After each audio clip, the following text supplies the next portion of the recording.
Humans are indeed a species afflicted by amnesia. As a consequence of this affliction, most people live their lives stuck in a loop of unawareness, programmed by society without ever becoming aware of the sensible side of the world and their true identity. But is that a life worth living? Some indulge in ignorance, calling it bliss, while others are brave enough to embrace the necessary suffering that comes together with the process of deconstructing what they think they know about this sensory experience they call life. Deep inside us, if we listen close enough, we can hear the cracking of the sacred flame that burns in each one of us, a most holy and profound calling beckoning us to a spiritual awakening. This calling or voice we define as consciousness or the inner self, and it's the reason why we, humans, are dualistic beings. We perceive the world as material, and if we were to trust our sensory abilities, we can claim that what we touch, see, and hear is the true and ultimate reality. But this material world might be nothing more than a world of forms, as Plato called it. So if all we have are collective truths, how can we be certain of what's real or not? The answer to these dilemmas of existence lies in climbing the steps of awareness, becoming ever more conscious of the truths our ancestors once knew. With each step we take, we see what we thought once to be real, being transmuted into a new perspective, which in turn unlocks new doors of perception. While this transmutation of perspectives, as Manly Palmer Hall called it, can happen naturally as a direct encounter with the Jungian self, for most people certain initiation rituals and teachings are required to awaken. Since times immemorial, various mystery schools have been formed to serve this specific purpose, and today we are taking a look at one of them. Their symbol is a rose on a cross, hence why they are known as the Rosicrucians. Welcome to Agrippa's Diary, the gathering place for mystical seekers. For those who did not see my previous video on Rosicrucianism, it's only fitting that we do a quick introduction. I advise you to watch that video first, as it goes more in-depth on the history of the Rosicrucians. You can do so by clicking on the card at the top right side of the screen. Also, the information presented in this video is mostly based on Max Heindel's writings. Since every Rosicrucian organization has its own fields of study and rituals, it's only fitting that we explore them one by one. There is tremendous value to be absorbed from all. With that being said, expect a video on the history of modern Rosicrucianism, the organizations that are still operating today, and their teachings soon. I know a lot of people from AMORC are watching my videos, so I bid you all welcome to the channel. It's an honor to have so many enlightened minds here, so I want to take the time to thank you for your engagement. Anyway, the Rosicrucian Order traces its roots back to the early 17th century, although its spiritual teachings are timeless, drawing from ancient wisdom traditions. The order is said to have been founded by a mysterious figure known as Christian Rosenkreuz. Despite the many speculations surrounding this figure and the order itself, much of its history remains a mystery to the world at large. This is by design, as the Rosicrucian Order is a mystery school, revealing its teachings only to those ready to receive them. The order is often associated with the symbol of the Rosy Cross, a cross with a rose at its center. This symbol represents the harmonious balance of wisdom and love, the dual pillars of Rosicrucian philosophy. The order's teachings have had a profound influence on Western esoteric tradition, contributing to areas such as alchemy, mysticism, and philosophy. The Rosicrucian Order is not just a relic of the past. It continues to be a vibrant and living tradition, its teachings as relevant today as they were centuries ago for the seekers of gnosis. Initiation into the Rosicrucian Order is not a matter of mere curiosity or ambition. It is a profound spiritual commitment that requires a certain level of spiritual unfoldment. But what does this mean? Spiritual unfoldment refers to the process of inner growth and awakening, the blossoming of the spiritual potential that lies within each one of us. It represents the journey of the soul toward greater wisdom, love, and understanding. The Rosicrucian Order, like other mystery schools, recognizes that not everyone is at the same stage on this journey. Each soul is on its unique path, and the pace of spiritual unfoldment varies from person to person. Therefore, the Order opens its doors only to those who have reached a stage of spiritual development where they are ready to receive and comprehend its teachings. This does not mean that the Rosicrucian teachings are elitist or exclusive. On the contrary, they affirm the universal potential for spiritual growth within all of us. However, they also acknowledge that the deeper mysteries of life and being, which the Order imparts, can be understood and applied effectively only when the individual is spiritually prepared. So, how does one prepare for Rosicrucian initiation? The process is not about accumulating intellectual knowledge or performing certain rituals. The end goal is inner transformation. It involves cultivating virtues such as wisdom, compassion, and humility, expanding one's consciousness, and developing the capacity to perceive and work with spiritual realities. Eligibility for Rosicrucian initiation is about the readiness of the soul. And the soul is ready when one is prepared to delve deeper into the mysteries of existence and take on the responsibilities that come with such knowledge. At its heart, the Order is composed of 12 masters gathered around a 13th, who is the invisible head. This configuration is not a mere coincidence or a random choice. It is a reflection of a cosmic principle that we see manifested in various forms throughout the universe. Consider, for instance, the solar system. We have the Sun, a central star, around which revolve the planets.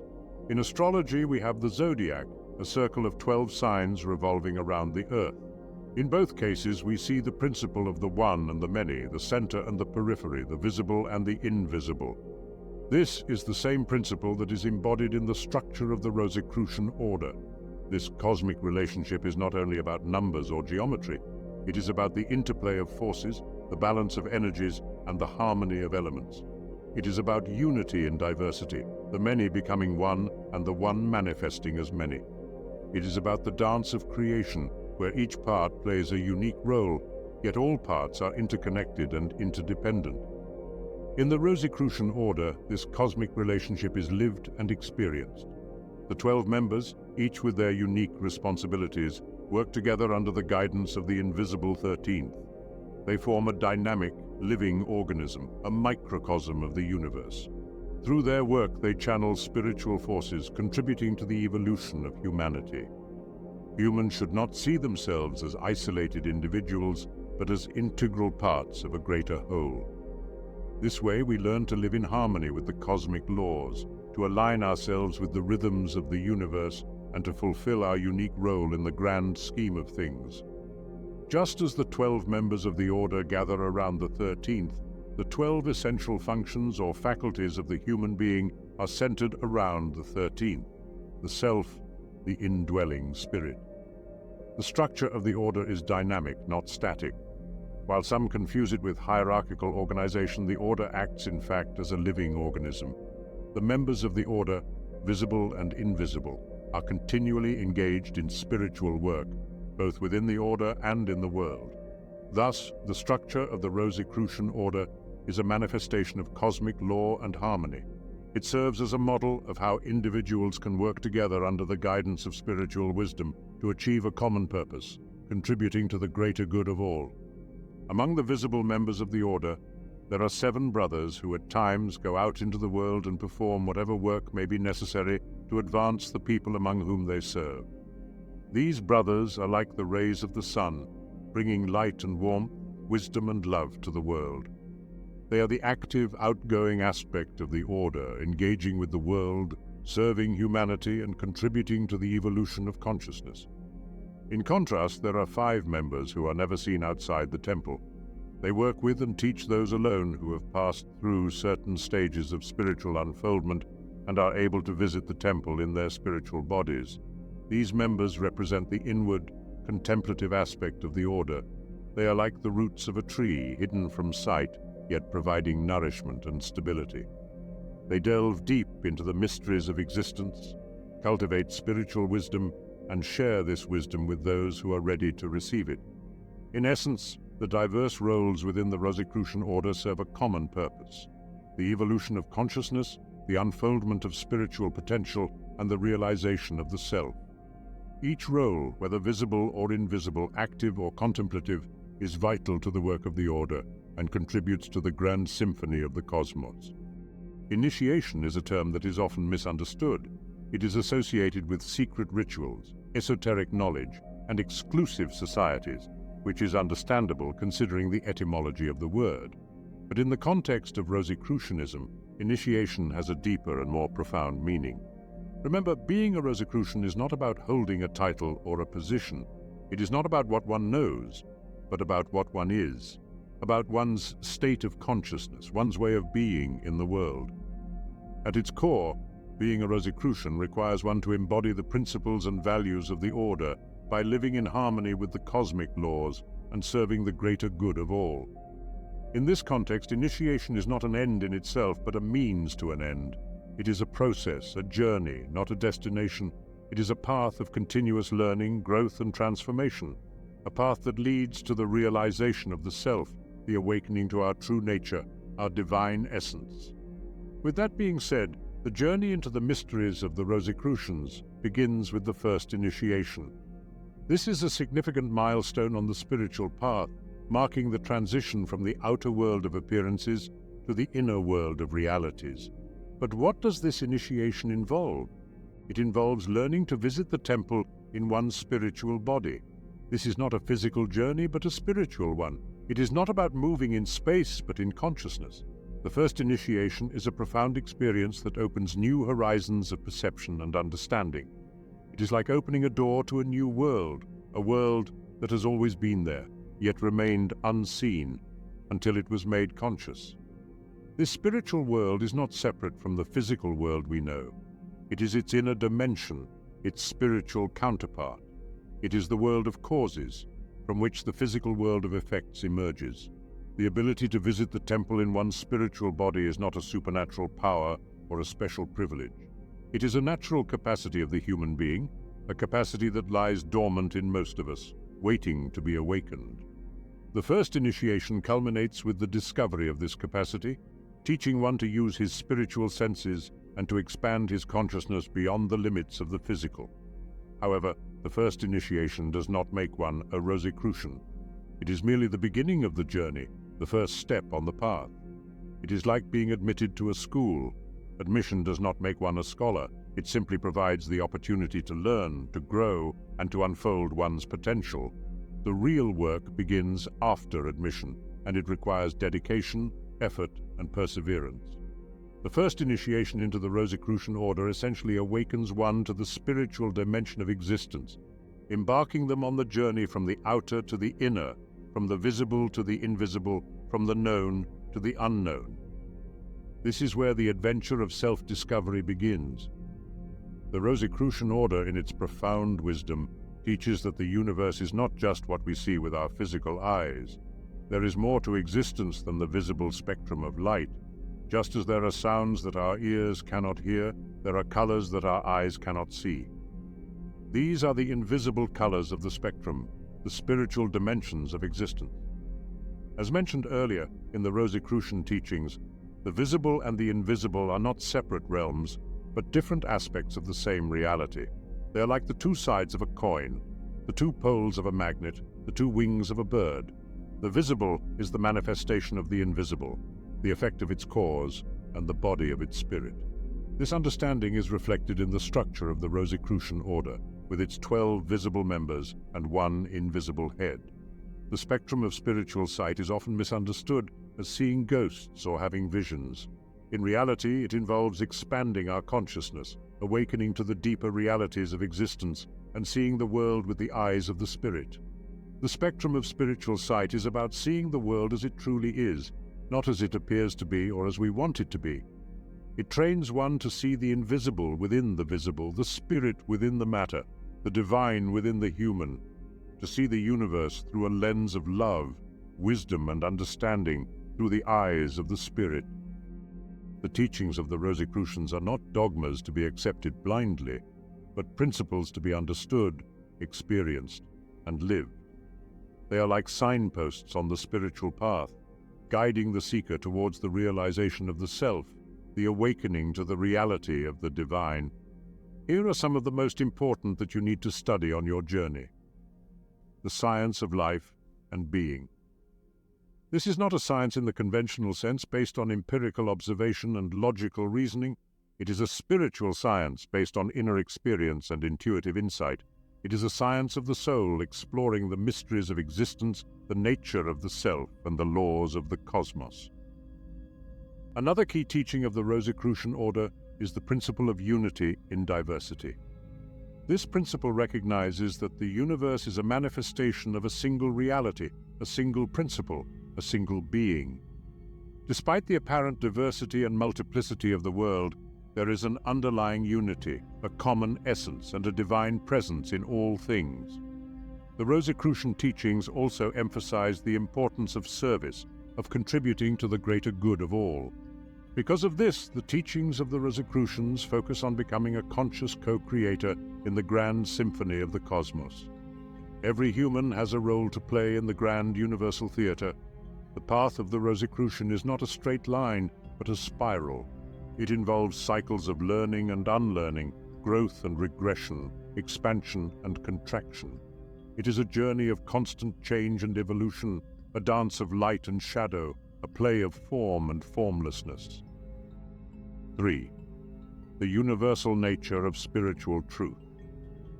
This teaching emphasizes the universal nature of spiritual truth and the divine essence present in all religions. It suggests that all religions are blessed and have been sent by God to provide relief from sorrow, sin, and strife. This passage from the book The Rosicrucian Mysteries by Max Heindel highlights the unity of spiritual truth, suggesting that the universal spirit is present in all churches, not just one. God sent are all religions blessed, and Christ the way, the truth, and life to give the heavy-laden rest and peace from sorrow, sin, and strife. At his request, the universal spirit came to all the churches, not to one alone. On Pentecostal morn, a tongue of flame round each apostle as a halo shone. Since then, as vultures ravenous with greed, we oft have battled for an empty name, and sought by dogma, edict, creed, to send each other to the flame. However, it criticizes the human tendency to fight over religious differences, suggesting that such conflicts are often over superficial matters rather than the core spiritual truths that all religions share. 4. The divine word or logos. This key teaching discusses the concept of the divine word or logos, which is seen as a primal fact of existence. It suggests that everything in existence has come into being through this divine word, and nothing exists apart from it. The word is associated with thought and is seen as being with God in the primal state of existence. This lesson emphasizes the creative power of the divine word and its role in bringing about the diversity of forms in the universe. 5. Creation from an ever-existing essence. This idea challenges the belief that the Bible supports creation ex nihilo, or creation from nothing. It argues that both the Bible, specifically the Hebrew text, and the Rosicrucian teachings propose that everything in existence was created from an ever-existing essence or primordial substance. This suggests a view of creation as more of a transformation or evolution of pre-existing substance rather than creation from absolute nothingness. 6. The journey of the human spirit. This passage describes the journey of the human spirit through the cycle of life, death, and rebirth. It emphasizes the role of immutable law in governing this journey and the loving guidance provided by divine beings. This teaching underscores the cyclical nature of existence and the ongoing process of spiritual growth and evolution. The Rosicrucian Order, despite its esoteric nature and secretive practices, has had a profound impact on Western thought and other spiritual traditions. Its teachings have influenced various fields of knowledge, from philosophy and science to art and culture. Its symbols and rituals have inspired countless seekers on their spiritual journey. Its vision of unity in diversity, of harmony in chaos, of love in action, has offered a beacon of light in times of darkness. The influence of the Rosicrucian Order is not confined to its members or followers. It extends to all those who are open to its teachings, who resonate with its principles, and who aspire to its ideals. It is like a river that flows through the landscape of human consciousness, nourishing all those who drink from its waters. The Rosicrucian Order has also played a significant role in the evolution of consciousness, in the unfolding of the human potential, and in the transformation of society. Its teachings have offered a roadmap for spiritual growth, a blueprint for inner transformation, and a vision for a new world. Despite the challenges and changes of the times, the Rosicrucian Order continues to be a vibrant and living tradition. Its teachings are as relevant today as they were centuries ago. Its vision of unity in diversity, of harmony in chaos, of love in action, offers a beacon of hope in a world in need of healing and transformation. The impact and influence of the Rosicrucian Order is a testament to the power of spiritual wisdom, the potency of divine love, and the potential of human consciousness. It is a reminder of our cosmic heritage, our divine destiny, our universal potential. As we conclude our exploration of the Rosicrucian Order, we are left with a profound sense of awe and wonder. We have journeyed into the heart of a mystery school, delved into its teachings, and glimpsed its vision of life and being. We have seen how the Order reflects cosmic principles in its structure, how it embodies spiritual wisdom in its teachings, and how it manifests divine love in its work. The Rosicrucian Order is not just a relic of the past, but a living tradition. Its teachings are timeless, its principles universal, its vision transcendent. It offers a path of spiritual unfoldment, a roadmap for inner transformation, a blueprint for a new world. It invites us to awaken to the reality of the self, to realize our divine nature, and to become conscious co-creators in the grand symphony of the cosmos. The journey into the Rosicrucian mysteries is not for the faint-hearted. It requires courage, dedication, and perseverance. It involves challenges and trials, doubts and uncertainties, but it also offers rewards beyond measure: the joy of self-discovery, the peace of inner knowing, the love of universal connection. As we step back from our exploration, we are not the same as when we began. We have been touched by the Rosicrucian wisdom, inspired by its vision, transformed by its love. We carry within us the seeds of its teachings, the echoes of its mysteries, the light of its spirit. In essence, the journey into the Rosicrucian mysteries is a journey into the heart of existence, into the depths of the self, and into the heights of the spirit. It is a journey of awakening, of realization, of transformation. It is the greatest adventure of all, the adventure of becoming who we truly are. Now, all of this considered, I'm also interested to hear your thoughts, fellow mystic. Do you think the teachings of the Rosicrucians can help humanity transition to a new stage of spiritual evolution? What obstacles do we have to overcome in the process? And what do you think stops us from collectively uniting under a spiritual brotherhood? Share your thoughts in the comments below. I'm eager to hear your thoughts, fellow mystic. If you want to delve deeper into the world of ancient wisdom and esotericism, be sure to like, share and subscribe to the channel for more insightful videos. And if you want to support my mission to unearth and decipher the forgotten teachings of the ancient mysteries and the encrypted knowledge of Western esotericism, consider becoming a Patreon supporter. Until next time, continue to seek out the light, Hen to Pan.